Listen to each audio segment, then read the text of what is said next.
Welcome to Conversations Live. For more than a decade, we've brought you the best in books, entertainment, celebrity interviews, and current events. When the movers and shakers of the world have something to say to you, they say it to us first. Here's your host, Cyrus Webb. And welcome back, everyone, to Conversations Live. I'm your host, Cyrus Webb. Glad you all could join us once again, both for our radio audience here in Mississippi at WYAD 94.1 FM and WYADonline.com. We're glad that you all could be with us. Also, tuning in to our online affiliates around the world, including our friends at iHeartRadio and Amazon Music Podcasts. We're glad you all could be with us, too. Well, this week, I think everyone has been talking about or talking against daylight savings time. Well, it is here.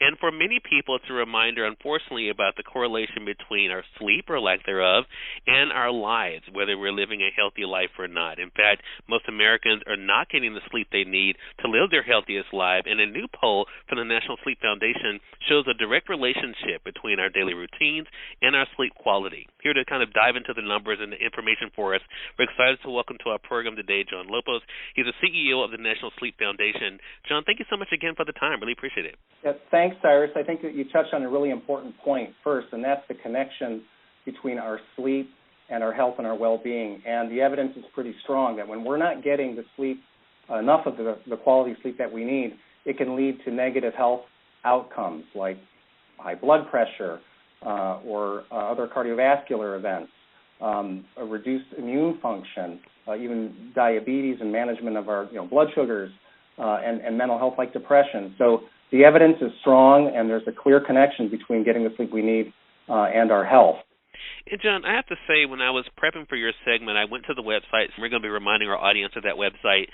It was so fascinating to me to see the correlation between things related to sleep and our health, like what it mentioned on there about the connection between trauma and poor sleep when it comes to teens, or even bad sleep, raising heart disease risk in middle age. Do you think people really know about the correlation between the two? I think when people learn more, and I encourage people to go to our website, which is theNSF.org. So our website, theNSF.org, is going to include some of this information. When people start to learn more, pay attention to their sleep, and learn that there's a connection, that they're feeling better, that they're doing better, they start to prioritize it. And that's really our goal at National Sleep Foundation. There's only one National Sleep Foundation, and we have for over 30 years been trying to help the public understand about that connection. And the poll results that I'm going to share with you, and we've been doing this at National Sleep Foundation for over 30 years too. So Cyrus, here's what I'd hope that your listeners take away from what we've learned just recently in the poll, and that is we can be doing better. We need more daylight. Only half of us are getting appropriate amount of daylight during the morning and in the afternoon. We need to continue to exercise. A third of us are still too sedentary, and we're not getting the exercise we need. And these are things that affect our sleep at night. And then finally, during the day, consistency of our meal times. Only 4 in 10 people are eating their meals at consistent times, and all of these things also contribute to our sleep at night.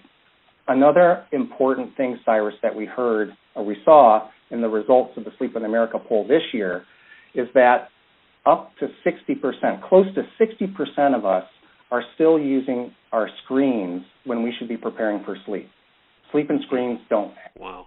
And I'm sure our audience can definitely relate to that, John. And so that then brings us to what they can do. What are some tips that our audience can do to help them improve their sleep? So on top of those tips about what we can do during the day, let's focus on the night. We can benefit from having a consistent wind-down routine at night. That's a calming wind-down that we use every night so that we get the 7 to 9 hours that we recommend. Go to sleep at the same time, wake up in the morning at the same time to get those 7 to 9 hours. Another important thing is not eating our meals too late. We want to avoid heavy meals. We want to avoid nicotine and caffeine and alcohol 2 to 3 hours before we're sleeping. And finally, having a sleep-friendly bedroom environment. That's an environment that's quiet, that's cool, and is dark. And remember about the screens. We should not be on screens within, say, an hour of when we want to sleep. Some really great tips for us as we're now in Sleep Awareness Week. So glad that you could be with us, John. Again, everyone, John Lopos has been our guest, the CEO of the National Sleep Foundation. As you heard him say, the website is theNSF.org. It's theNSF.org. We'll make sure that we link that up for you guys to go ahead and get more information there. And, John, I hope you'll come back and spend some time with us again. Absolutely. There's a lot more to say on a regular basis about our sleep. Thanks, Cyrus. Hey, you're more than welcome. And we thank your audience for tuning in to another great segment of Conversations Live here on your community station at WYAD 94.1 FM and WYADonline.com. Until next time, I'm your host, Cyrus Webb, saying as always, enjoy your day, enjoy your life, enjoy your world.